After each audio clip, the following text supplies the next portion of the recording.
العالمین والصلاة والسلام والمرسلین اما بعد اعوذ باللہ من الشیطان الرجیم بسم اللہ الرحمن الرحیم یا ایہا الذین آمنوا لا تسألوا عن اشیاء ان تبد لکم تسؤکم وَإِن تَسْأَلُوا عَنْهَا حِينَ يُنَزَّلُ الْقُرْآنُ تُبْدَ لَكُمْ عَفَا اللَّهُ عَنْهَا وَاللَّهُ غَفُورٌ حَلِيمٌ۔ ناظرین کرام، السلام علیکم ورحمۃ اللہ وبرکاتہ۔ فہم قرآن کے سلسلے میں سورۃ المائدہ کا مطالعہ ہم کر رہے ہیں اور 14ویں رکوع کا آغاز کر رہے ہیں آیت 1 سے۔ آئیے مطالعہ شروع کریں۔ چند اور احکامات شریعت کے جو اسلام ہوا، یا ایہا الذین آمنو، اے وہ لوگو جو ایمان لائے ہو، لا تسألوا عن اشیاء ان تبد لکم تسؤکم، نہ پوچھو ان چیزوں کے بارے میں کہ اگر وہ تمہارے لیے ظاہر کر دی جائیں تو تمہیں تکلیف پہنچے گی۔ وَإِن تَسْأَلُوا عَنْهَا حِينَ يُنَزَّلُ الْقُرْآنُ، اور اگر تم ان کے متعلق پوچھو گے ایسے وقت میں جبکہ قرآن ابھی نازل کیا جا رہا ہے، تُبْدَ لَكُمْ، تو وہ تم پر ظاہر کر دی جائیں گی۔ بیجا سوالات سے منع کیا جا رہا ہے۔ اس کا پس منظر کچھ اس طرح ہے، جب حج کی فرضیت والی آیت آئی،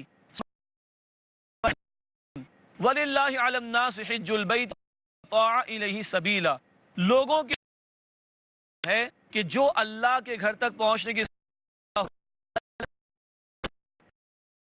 یہ جامع ترمذی کی روایت ہے کہ یا رسول اللہ صلی اللہ علیہ وسلم،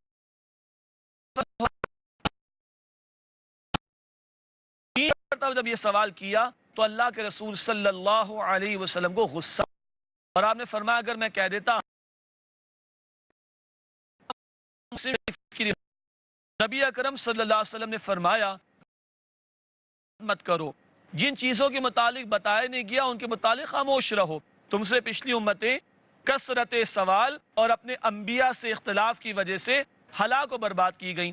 تو یہاں پر ہمیں بھی توجہ دلائی جا رہی کہ بیجا سوالات نہ کرو۔ آج ہمارے دور میں سوالات کرنے کا لوگوں کو بڑا شوق ہے، مگر جب عمل کی بات آتی ہے تو بالکل زیرو ہوتا ہے۔ صحابہ صرف 14 ہیں، وہ عملی سوالات کیا کرتے تھے۔ اللہ ہمیں بیجا سوالات سے بچنے کی توفیق دے۔ کام کے سوال کون سے ہوتے ہیں؟ جن کا ہمارے عقیدے سے، ہمارے عمل سے اور ہماری نجات سے تعلق ہو، وہ سوالات کام کے سوالات ہوتے ہیں، وہ پوچھنے چاہیے۔ بیجا اور فضول سوالات سے ہمیں بچنا چاہیے۔ قد سألها قوم من قبلکم، اس کے متعلق ان سے پہلے بھی یہ قوم نے سوال کیا تھا۔ ثم اصبحوا بها کافرین، پھر وہ اس کے بعد انکار کرنے والے ہو گئے۔ اب مشرکین کے حوالے سے کچھ بیان ہے۔ ما جعل اللہ من بحیرۃ ولا سائبۃ ولا وصیلۃ ولا حام، اللہ تعالیٰ نے نہ کوئی بحیرہ بنایا، نہ کوئی سائبہ، نہ کوئی وسیلہ، نہ کوئی حام۔ یہ مختلف جانوروں کے حوالے سے مختلف عقائد تھے۔ 10 اگر مادہ بچے پیدا ہو گئے تو اس کا فلاں نام ہوگا، کسی بکری کے اتنے سارے مادہ بچے پیدا ہو گئے تو اس کا یہ نام ہوگا۔ جانوروں کے حوالے سے کچھ اصطلاحات گھڑ رکھی تھیں، اور پھر وہ بتوں کی نظر کر دیا کرتے تھے اور ان پر سواری نہیں کرتے تھے، کام نہیں لیتے تھے۔ اللہ تعالیٰ فرما رہے کہ نہیں، اللہ نے کوئی بحیرہ، سائبہ، وسیلہ اور حام نہیں بنایا۔ وَلَكِنَّ الَّذِينَ كَفَرُوا يَفْتَرُونَ عَلَى اللَّهِ الْكَذِبَ، لیکن وہ لوگ کہ جنہوں نے کفر کیا وہ اللہ پر جھوٹ باندھتے ہیں۔ وَأَكْثَرُهُمْ لَا يَعْقِلُونَ، اور ان میں سے اکثر عقل نہیں رکھتے۔ وَإِذَا قِيلَ لَهُمْ، اور جب انہیں کہا جاتا ہے تَعَالَوْا، آؤ، إِلَى مَا أَنزَلَ اللَّهُ وَإِلَى الرَّسُولِ، اس بات کی طرف جو اللہ نے نازل فرمایا، اور آؤ رسول کی طرف صلی اللہ علیہ وسلم، اللہ کی کتاب کی طرف آؤ، رسول کی تعلیم کی طرف آؤ۔ قالوا، تو وہ کہتے ہیں حسبنا ما وجدنا علیہ آباءنا، ہمارے لیے تو وہی کافی ہے جس پر ہم نے اپنے باپ دادا کو پایا۔ اولو کان آباؤہم لا یعلمون شیئا ولا یہتدون، کیا اس صورت میں بھی کہ جب ان کے باپ دادا کچھ جانتے بھی نہ ہوں اور نہ وہ، مشرکین مکہ کا معاملہ تھا، ان کو توحید کی دعوت دی جاتی ہے، وہ کہتے ہیں باپ دادا تو بتوں کی پوجا پاٹ کرتے تھے، ہم اس کو کیوں چھوڑ دیں؟ ہو گیا اللہ رب العالمین کے کلام کو سنایا جائے، سنت کی بات کہی جائے، باپ دادا کی باتوں پر عمل کریں گے. جب کہا جاتا ہے کہ شادی بیاہ کے معاملے کو آسان کرو, یہ فضول رسومات کو چھوڑ دو, منگنی کے نام پر, مہندی کے نام پر یہ بے جائے اخراجات کو چھوڑ دو, کہتے نہیں باپ دادا جو کرتے تھے وہ ہم کریں گے. میت کے موقع پر یہ تیجے بدعات کو چھوڑ دو, نہیں ہم تو وہی کریں گے جو باپ دادا کرتے تھے. یہ تو آج ہمارا حال. کیا آج اللہ کی کتاب ہمارے لیے کافی نہیں؟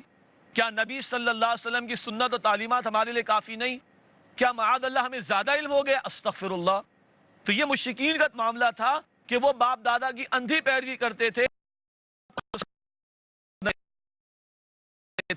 اللہ فرمائے یا ایھا الذین آمنو, اے ایمان والو, علیکم انفسکم, تم پر اپنی جانوں کی ذمہ داری ہے.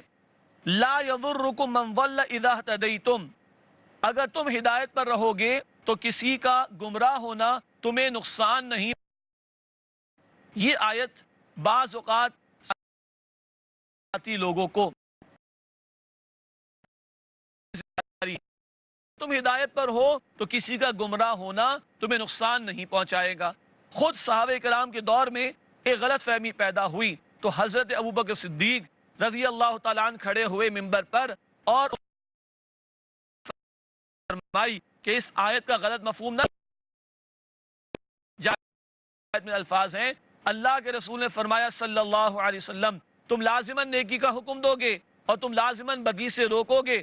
اگر تم نے پھر تم دعائیں کرو گے اور تمہاری دعائیں قبول نہیں کی جائیں گی. تو اپنی ذات کے ساتھ ساتھ دوسروں کی بھی فکر کرنی. قرآن کہتا ہے سورہ تحریم آیت نمبر 6, یا ایھا الذین آمنوا قوا انفسکم واہلیکم نارا, اے ایمان والو اپنے آپ کو اور اپنے گھر والوں کو جہنم کی آگ سے بچاؤ. قرآن بتاتا ہے سورۃ الشعراء آیت نمبر 214 میں وَأَنذِرْ عَشِيرَتَكَ الْأَقْرَبِينَ, اور اپنے قریب رشتہ داروں کو اللہ کے عذاب سے ڈراؤ. قرآن کہتا ہے سورہ آل عمران آیت نمبر 1 اخرجت للناس تأمرون بالمعروف وتنہون, مسلمان تم بہترین امت ہو, تمہیں انسانیت کے لیے پیدا کیا گیا, تم بھلائی کا حکم دو گے اور تم بدی سے روکو گے. یہ ساری آیات قرآن کی آیات ہیں, تو غلط مفہوم نہ لیا جائے بلکہ اپنی ذات کی اصلاح کے ساتھ ساتھ دوسروں کی بھی اصلاح کی فکر کی جائے, خود نیکی کی جائے, دوسروں کی دعوت دی جائے, خود ہم بدی سے بچنے کی کوشش کریں, دوسروں کو بھی بچانے کی کوشش کریں.